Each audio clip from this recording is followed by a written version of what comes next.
know what this place is. The timekeepers have built quite the circus.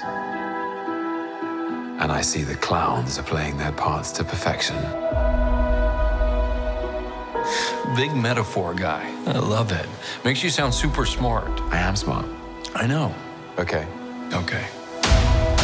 What do you get when you cross the Norse god of mischief with the dimension-splitting, reality-altering zaniness of Rick and Morty, the glorious mundanity of Office Space, and the time-travel shenanigans of Doctor Who?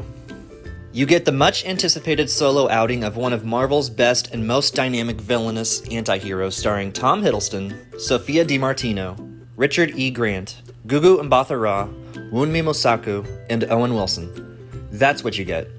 My name is Travis, and this is Planet Recap. In this video, I'm going to break down exactly what you need to know before starting Marvel Studios' third TV series.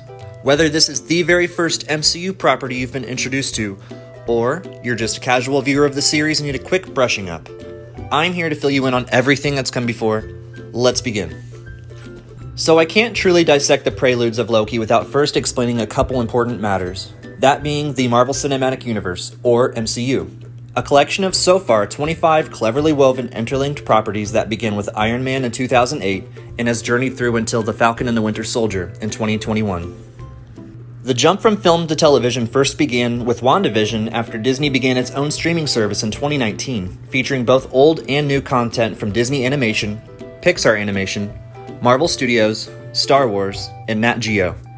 Disney Plus has now allowed Marvel Studios to branch out and tell more personal stories of characters who haven't had much spotlight. Enter Loki. Once upon a time, in a faraway spaceland called Jotunheim, King Anthony Hopkins fought a war against a race of icy aliens called frost giants. In the midst of battle, he found a bitty blue baby boy, named him Loki, and raised him as his own son. Not only did Loki grow up in the magical space dimension realm / royal city of Asgard, but he also grew up in the shadow of his older brother Thor, who was to take the All-Father Odin's place as king of the Nine Realms. Loki, being the innate god of mischief he is, puppet masters his way through the plot of the first Thor film by getting his brother Thor's powers taken from him before getting Thor banished, allowing the frost giants into Asgard while Odin is in a kind of temporary coma, then saving his father, in the hopes that Odin will favor him and crown Loki as the rightful king. It's all very Shakespearean sci-fi. Before Loki's plan comes through to fruition, he's defeated by his recently made worthy brother. In a heartfelt plea to his father, Odin pretty much disowns Loki, to which Loki responds to by letting go into the void? Although presumed dead by the grieving Asgardians, Loki survives his descent into the space hole and comes into possession of a powerful glowing scepter, which he uses to kill people and brainwash others until he is able to possess a powerful cosmic energy source called the Tesseract, which allows its wielder to travel instantly between any 2 points in space via wormhole. In the Avengers, Loki attempts to conquer and rule over Earth with the Tesseract by letting in an army of aliens over New York City, but is defeated by the newly assembled Avengers. If it's all the same to you, I'll have that drink now. This moment is important. The Avengers apprehend Loki and send him back to Asgard. 2 films later, Thor: The Dark World picks up in the moments immediately following, where a much-defeated Loki returns home to Asgard, where he is sentenced a lifetime of imprisonment by his father Odin. Shortly following, that film's bad guys conduct a siege on Asgard and kill Thor and Loki's mother, which unites the brothers in working together. During a skirmish with the villainous Dark Elves, Loki is impaled through the chest and dies. But not really. In classic Loki fashion, the god of mischief faked his death, again, returned to Asgard, and maliciously tricked Odin out of the throne, leaving Loki to see his dream come true and finally rule over Asgard.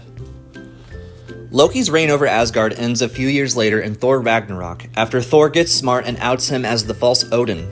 The 2 brothers set out to find their lost father, which eventually leads them to a grassy cliff in Norway.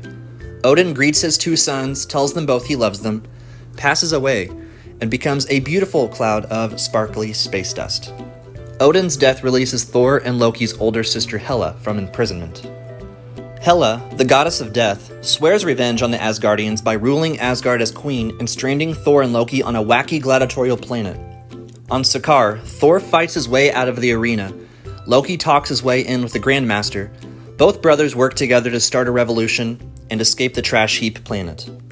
Returning home to Asgard, Thor battles Hela while Loki gathers everyone onto their ship, where they all escape just in time to watch their home explode.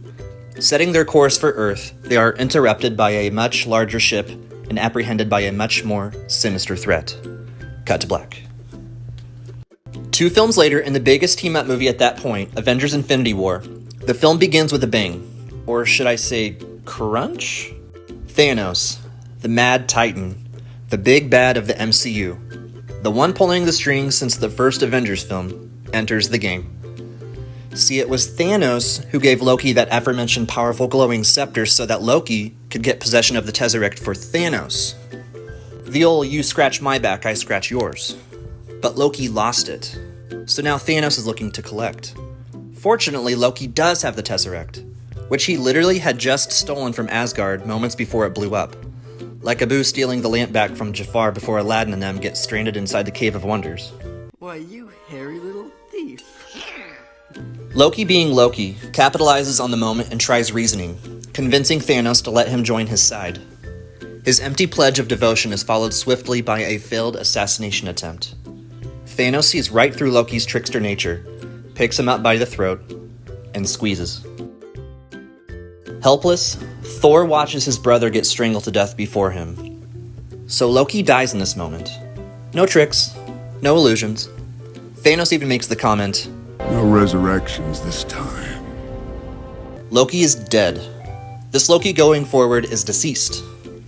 The operative words here being, this Loki. The remainder of Infinity War sees Thanos collect 6 cosmically powerful gems called Infinity Stones so that he can balance the universe by erasing half of all life, which he actually succeeds in doing. Thanos wipes out half of all life, and the Avengers lose. The end. When Avengers Endgame rolls around, a few films later, 5 years pass until the remaining Avengers kill Thanos and crack time travel. This allows the team to go back to different points in time, as well as past events in the MCU, and steal the 6 Infinity Stones from their past selves. Once back in present day, they use the stones to bring back all those Thanos had dusted, kill alternate timeline Thanos, and return the stones back to their respective points in time. Now, going back to that really important moment previously mentioned. While the Avengers were fetching a couple Infinity Stones from 2012 New York City, they revisited the events of the first Avengers film. Tony Stark, Iron Man, and Scott Lang, Ant-Man, are tasked with retrieving the aforementioned Tesseract, which houses the Space Stone. After the past Avengers apprehend past Loki, future Iron Man and future Ant-Man interfere and accidentally screw up the plan. The Tesseract gets dropped on the floor and is picked up by none other than Loki, who GTFOs, and then we don't officially know exactly. So, Loki is alive now? Yes. But Loki died, though. Also, yes. Time travel and branch realities are key here. The Loki that we watched and grew to love in Thor the Dark World, Thor Ragnarok, and Avengers Infinity War is officially and unfortunately irrelevant. The Loki we watched blossom and grow in Thor and the Avengers is our Loki going forward. Sass and all. Now, Avengers Endgame introduced us to the glory of America's ass, as well as the concept of time travel. MCU time travel works differently from the likes of Back to the Future, Harry Potter, and Interstellar. It's explained in this scene very simply by Dr. Bruce Banner and the all-knowing Ancient One. The Infinity Stones create what you experience as the flow of time. Remove one of the stones, and that flow splits. Now, this may benefit your reality, but my new one, not so much. In this new branch reality, without our chief weapon against the forces of darkness, our world would be overrun. Millions will suffer. So tell me, Doctor, can your science prevent all that? No. But we can erase it. Because once we're done with the stones, we can return each one to its own timeline at the moment it was taken. So, chronologically, in that reality, it never left. So Loki disrupted the flow of time by removing an Infinity Stone from the main timeline and created a variant one, a timeline that he is alive in and well again. And that is the story so far, ladies and gentlemen. I'm more than happy to make these videos for the casual viewers, but to those casual viewers and non-watchers of the MCU, hear me out. Go check them out anyway. Almost all of them are on Disney+. It's a fantastic series of films and shows, and I promise that you'll connect and fall in love with at least one, if not all of them. For the condensed yet definitive Loki experience, I recommend checking out Thor, The Avengers, Thor the Dark World, Thor Ragnarok, like the first 10 minutes of Avengers Infinity War, and Avengers Endgame, even though Loki's in it like less than 3 minutes. But the movie is just that great anyway. All this said, please enjoy Marvel Studios' Loki. You can trust me. Loki, I've studied almost every moment of your entire life. You've literally stabbed people in the back like 50 times. I'd never do it again.